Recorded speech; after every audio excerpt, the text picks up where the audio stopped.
Well,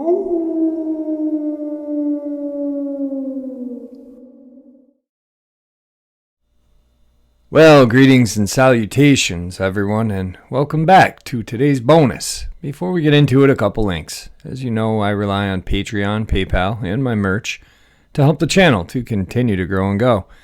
The links to Patreon and PayPal are in the description below. My merch is displayed directly under the video. Also, Dogman, Frightening Encounters, Volume 1, 2, and 3, the audiobook versions. They were written and researched by Tom Lyons, narrated and produced by me, Jeffrey Nadolny. Those audiobooks are available on Audible, Amazon, and iTunes, the links to which are also in the description as well. And finally, last but definitely not least, if you'd really like to help support this channel to continue to grow and go, simply subscribe, click the like button, and please leave a comment. It really does help, and it definitely matters. And now, everyone, I have taken far too much of your time.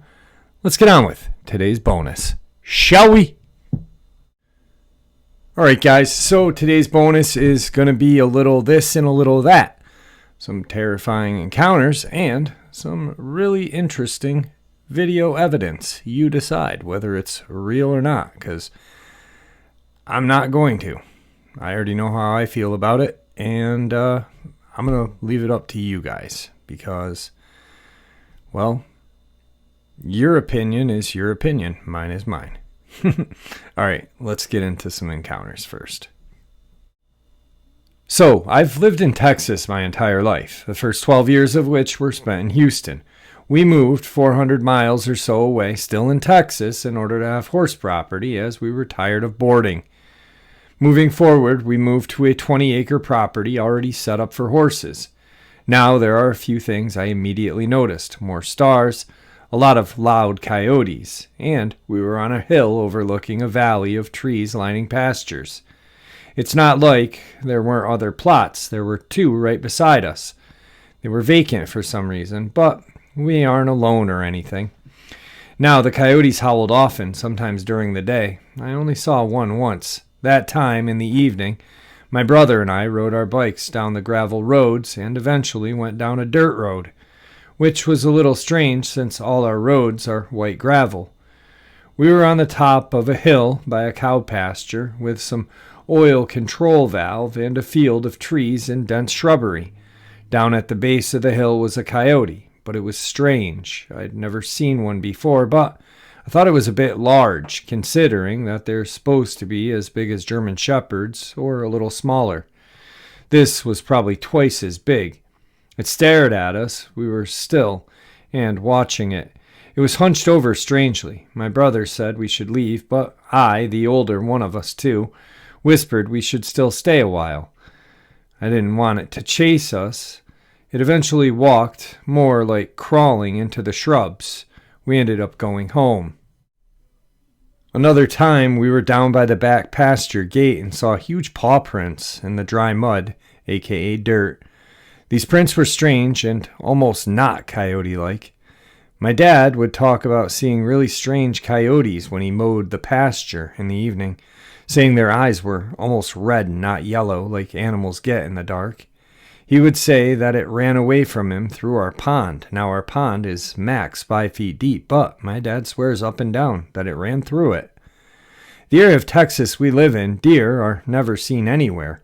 But the other day in the field I was jogging by, there was a deer carcass all torn up. I'm not sure if some guy hit it with his truck and dumped it somewhere, but I swear it wasn't there the other day. And there's no way vultures could have done that in one day. Worst of all, coyotes have been caught and relocated early last year due to overpopulation and them attacking humans in nearby counties. At least that's what my teacher told us. Literally kind of creeped out right now. Maybe the coyotes are breeding with dogs, maybe it's something else, but I'm pretty sure coyotes don't get over 5 feet tall. Wow, that was definitely creepy.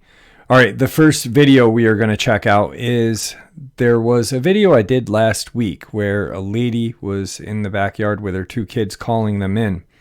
And the boy noticed something off in the distance, and she had filmed it moving by a tree. I believe this is that same person. It does look like the same area, and there is something very creepy in their woods. This thing is still in the backyard. It's really starting to freak me out.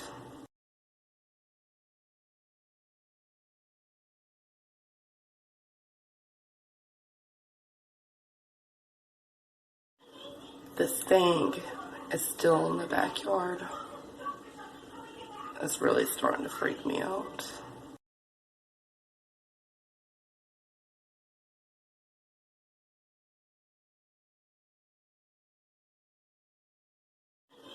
This thing is still in the backyard. It's really starting to freak me out.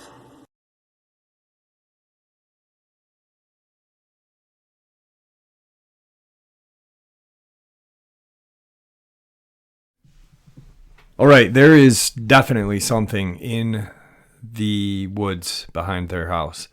I'm not sure what it is. I have a feeling what it could be. Doesn't look like a crawler to me. Possible Dogman? I don't know. It's definitely large.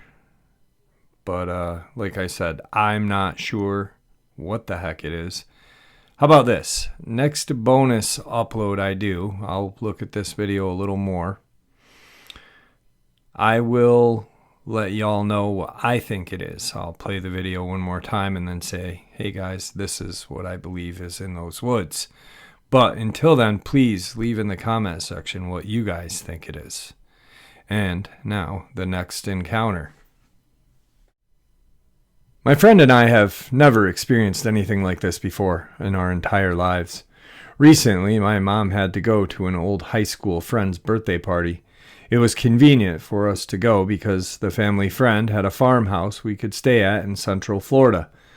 My mom didn't feel comfortable going alone because the farmhouse can be really creepy at night due to the lack of light on the property and it just being in the middle of nowhere. So I told my mom I would go with her as long as I could bring a friend. We get to the property, and it's a huge 52-acre plot of land with cows, horses, open fields with tree lines surrounding the land. We looked on the map to see exactly where we were, and we saw we were right next to 2 Native American forests. We unpacked our stuff, and we were able to check out all the property because the owner had a go-kart type ATV. My friend saw TikTok talking about skinwalkers in their Native American name, and we didn't know any better, so we were talking about them all day on all parts of the property. Later that night, we saw a video talking about how even saying their name could provoke them.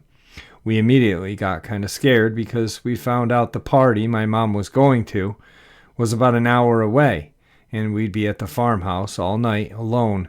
As the sun started to set quickly, we noticed that none of the windows on the 4 walls of the house had curtains. With the lights on in the house, you could only see your reflections from inside, but you could see right into the house from the outside. As I said, the property had little to no light, but some floodlights were motion activated on the back porch of the farmhouse. Just a quick description of the farmhouse. It was a 1-bedroom, 1-bath house with a living room, a kitchen. There were 2 doors, one leading out to the fields in the back, and the other was directly attached to the horse stable, which was more of a lounging area, as there were tables and a bar with a giant flat screen. Okay, so now we can get into the experience. My friend was putting away our dinner in the fridge, and I went outside to smoke. As soon as I walked up to the table in the horse stable, I heard something really close to me and ran back inside. As soon as I came back inside, my friend asked if I had knocked on the window. Of course, I had said no, but my friend found it hard to believe, as she definitely heard a distinct knocking at the window. The window is important to this because the floodlights were right outside of it. I forgot to mention we had brought our dog, and she was fine the entire day until it became dark outside. When my friend and I were both inside, we just brushed it off until the floodlights outside the window turned on and my dog bolted to see who was there. My dog sat there and barked at the window, but when we went to check it out, there was nothing there. Both of us really needed a cigarette, so we decided to go outside and give it one more try. My friend stepped outside and looked to her right. I was confused and told her we should stay in the stable, so we walked to the table. As soon as we sat down, there was another 2 knocks on the other side of the building. We got up and sprinted toward the house, where we locked ourselves in and where my friend told me she had heard whispering coming from the right as soon as we stepped out of the house. At this point, we're freaked out. The dog had begun to start barking at the same window again, where the light turned on. Once again, there was nothing there. The only comfort we could get at this time was calling my friend's parents and some of our friends. However, after a short 10 minutes of talking to us, the service cuts out. We couldn't text anyone either. It was really scary because we had no problems with our phones the entire day. We once again tried to relax and put a movie, but then we heard something jump on the roof and walk above the room we were in. My friend and I immediately leapt up and ran to the bathroom. We didn't know what to do at this point. I thought our best bet was to run to the car, which was at least 40 feet away, and get off of the property until my mom and the owner could come back. We grabbed our stuff while hearing whatever was on the roof and walked around to where we moved in the house. As soon as we got to the door, my friend pushed me and said, "Listen," which is when we heard 2 knocks right at the door we were standing in front of. It then ran toward the back of the house where all the floodlights in the back porch were. The dog's going crazy. My friend and I were on the verge of tears. I told her we had to run for the car and get out of here. As we were running, we could hear something on the roof of the stables, almost as if it was following us to the car. We sped off and sat at a parking lot 2 miles away for 2 hours until my mom and her friend returned. They escorted us back in, and as we were all walking through the stables to get to the door of the house, there was another knocking in the stable. The owner said she heard it, and she went to go check it out, but saw nothing. Something my friend and I had noticed was that the sounds of the crickets were back again. When we left the house earlier that night, there was no sound that we could hear. My mom ended up sleeping there at the house, but my friend and I were traumatized. We felt as though the farmhouse was peaceful again as soon as we got back because we didn't feel any of the negative energy we were feeling earlier that night. We were too scared even to sleep, so both of us sat in the bathroom on the floor apologizing for whatever we might have offended. We honestly don't know what this could have been, but we did not want to mess with it anymore. Well, and I know I'm going to get flack for this because I say it. Unless the skinwalker was on vacation in Florida, it definitely was not a skinwalker or a Ye-Natalushi. They're Navajo.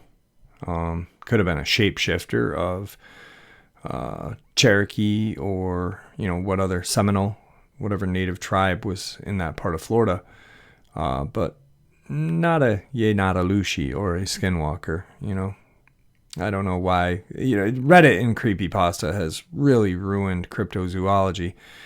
And funny thing, I had kind of an argument with somebody about a week ago. We were talking about skinwalkers and how, they can, through black magic, change. They put these hides on and they then become that animal. And, I said, well, that kind of constitutes as a cryptid because at that point it is a monster. It's not human anymore. And they're like, no, it's a human because it's black magic and it changed. And I was like, well, each to their own. But to me, it seems like that would be a cryptid. It's changing into a different form of an unknown animal or creature. Cryptid. Anyway, let's check out this next video. The next video is a guy that's in an abandoned building, and he keeps seeing this kind of charred, burnt-looking, bipedal, human-like thing I'm not sure if it's real, like a real human, and just kind of, got a bunch of crazy makeup on, or what it is. It's definitely chilling how this thing can move so quickly. And you can see there's no cuts in the video because the guy's just walking at a normal pace, and this thing just is there, gone, there, gone. And yeah, so I think part of me thinks this is real, and I definitely would not want to be exploring that abandoned house. I'm fed up of this. This is an abandoned house in our area, almost 10 years now. No going in, no going out. I just hop on the fence. The gate is locked. I've been hearing sounds of witches in this house. I can hear them talking. Please, if you hear voices also, please drop a comment. I can hear them talking, but I don't see anybody. I thought I saw someone there.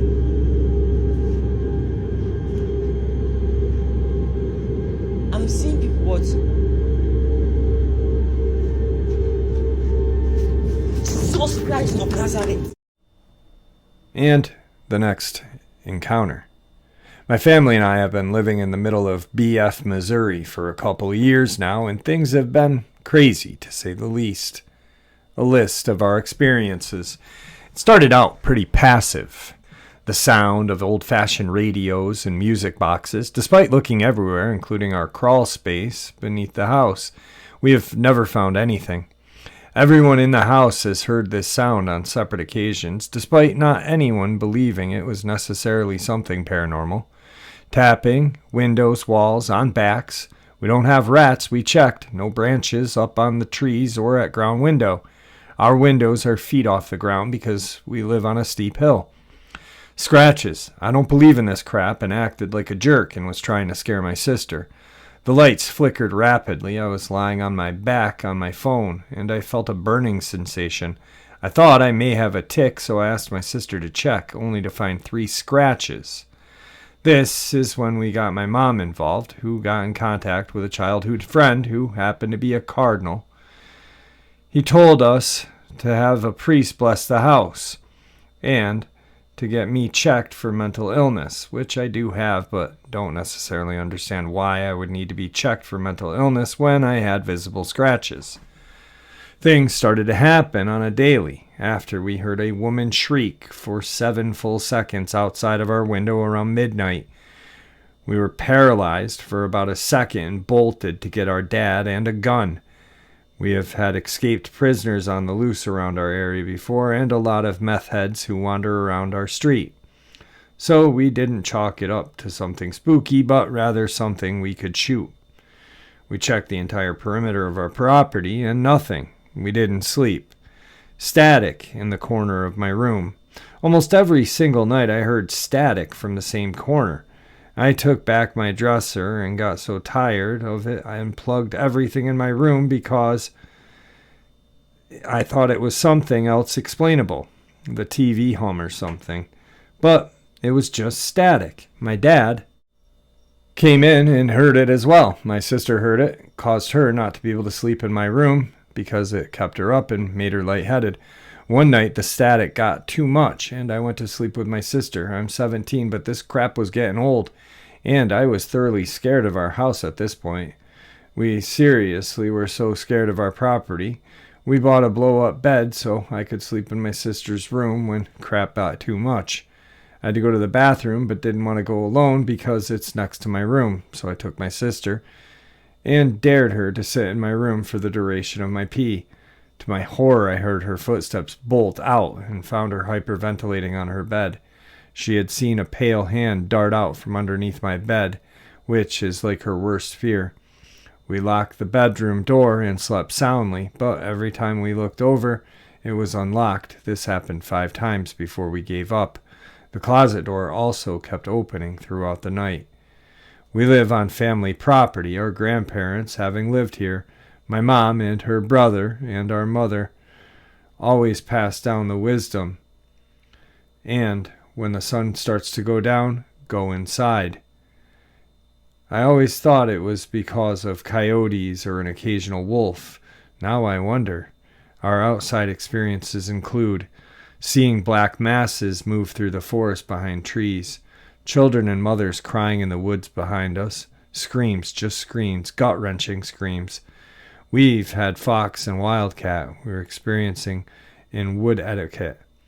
And this is plain different. The woods going silent, and the cracking of one path being made through the woods, with us seeing nothing, eyes watching us way too far off the ground, and way too focused to leave us comfortable staring back.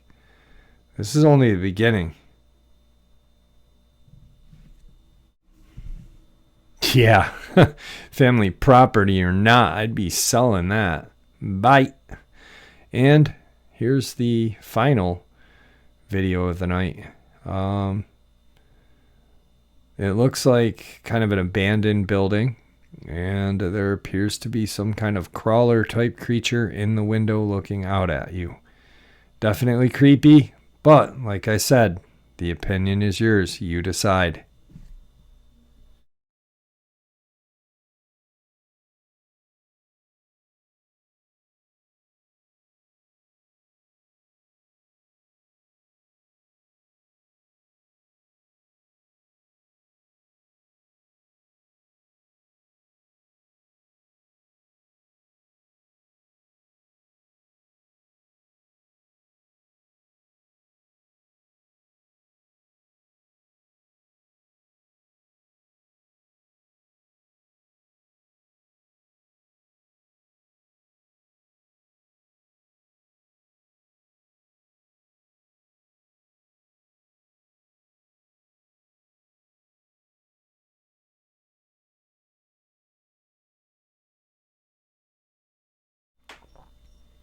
Definitely a creepy video.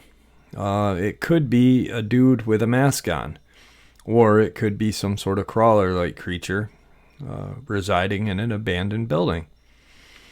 There's been, accounts of crawlers in the city. If you think of like Chud, cannibalistic humanoid underground dwellers, why wouldn't they be in the city too? These things can... I believe they live underground in like rock crevices and stuff like that. Anywhere they can fit. A sewer system would be perfect. An abandoned home with a sewer line going to it, or some kind of strange adjoining basement. Who knows? Definitely a pretty creepy video. You decide.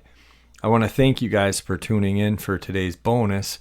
I hope you all enjoyed it as much as I enjoyed sharing it with you. And may the Great Spirit watch over us all. May He guide us down that path that we call life.